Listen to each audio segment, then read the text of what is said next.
Assalamualaikum warahmatullahi taala wabarakatuh. Saya Mahazam bin Madris, nombor metrik JG pada 9464 pada 17 dari kumpulan sahabat ingin membentangkan hasil tugasan kumpulan kami yang bertajuk berdasarkan proses urbanisasi di sesebuah negara membangun, huraikan faktor-faktor migrasi dan kesannya kepada kehidupan masyarakat negara tersebut berserta teori yang sesuai.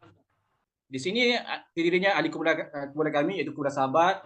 Untuk pengenalan tugasan kami, Syarudin 2012 menjelaskan proses pembandaran merupakan satu proses yang cekat kerana ia memanfaatkan sepenuhnya corak guna tanah yang terdapat di kawasan bandar. Ia juga dibandingkan dengan proses penyebaran yang juga berlaku di sekitar pinggir bandar. Pertumbuhan perbandaran ini telah meningkatkan permintaan untuk hartanah, terutamanya untuk rumah, perniagaan dan ruang perindustrian, menjadikan pinggir bandar menjadi hampir seperti kawasan bandar.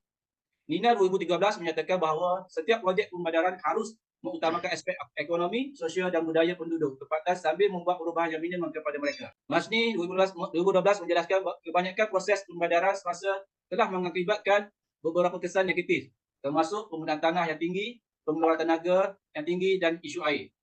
Ramai penduduk telah berpindah ke kawasan pinggir bandar untuk mencari kualiti hidup yang lebih baik akibat kesan yang terdapat di kawasan bandar. Assalamualaikum, saya Syahrul Azam akan membentangkan definisi urbanisasi. Okey.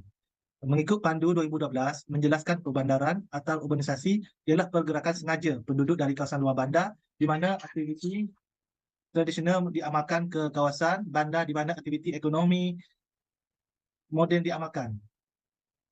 Mengikut Hanif 2015 pula, melalui kajian dampak urbanisasi terhadap perkembangan Kota Semarang menjelaskan bahawa perubahan ekonomi terhasil daripada perubahan dalam sektor pekerjaan yang meningkatkan produktiviti ekonomi sesuatu kawasan dan seterusnya menggalakkan pertumbuhan aktiviti berdekatan di kawasan bandar.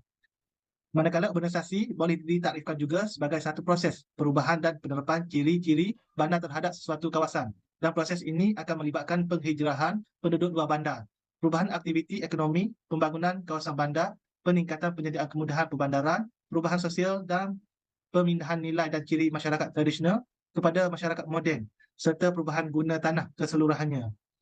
Assalamualaikum warahmatullahi wabarakatuh. Saya Abi Fadil Rashid. Saya akan membentangkan tentang faktor-faktor migrasi, iaitu memulakan pekerjaan baru untuk mencari kerja dan meninggalkan pekerjaan atau bersara. Yang kedua, tahap pendidikan.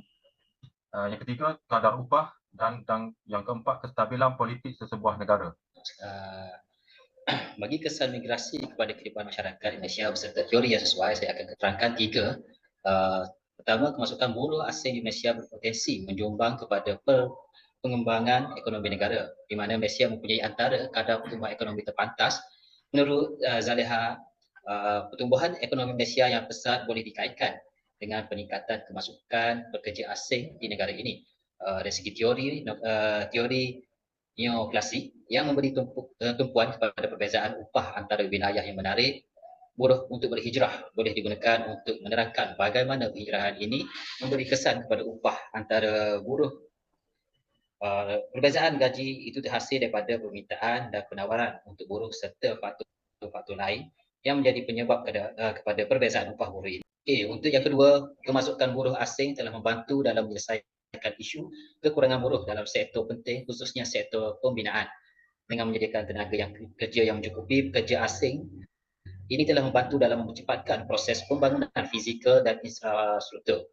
Industri pembinaan Malaysia mendapat bahawa buruh asing adalah penting. Hal ini berlaku kerana tanpa buruh asing dalam industri pembinaan serta projek tidak dapat disiapkan kerana tiada siapa yang mahu bekerja. Kerana tidak ada infrastruktur yang boleh dibina tanpa tenaga kerja untuk membinanya, pembangunan negara tidak dapat dilakukan dengan baik tanpa pembinaan. Bagi hukum migrasi atau teori model graviti, pertimbangan saiz populasi di kawasan asal, saiz populasi di kawasan destinasi dan jarak antara dua kawasan. Yang ketiga. Okey, kesimpulannya, migrasi merupakan satu perpindahan sukarela yang diatur oleh sekumpulan orang dari tempat asal yang biasa ke tempat yang baru. Migrasi juga ditakrifkan sebagai perpindahan yang tetap ataupun separuh tetap oleh individu ataupun sekumpulan orang. Migrasi penduduk membantu mempercepatkan proses pembangunan dan pembangunan yang semakin rancak, menggalakkan lagi proses migrasi. Migrasi dan pembangunan saling berhubung kait antara satu sama lain dan tidak dapat dielakkan dalam proses pembangunan negara.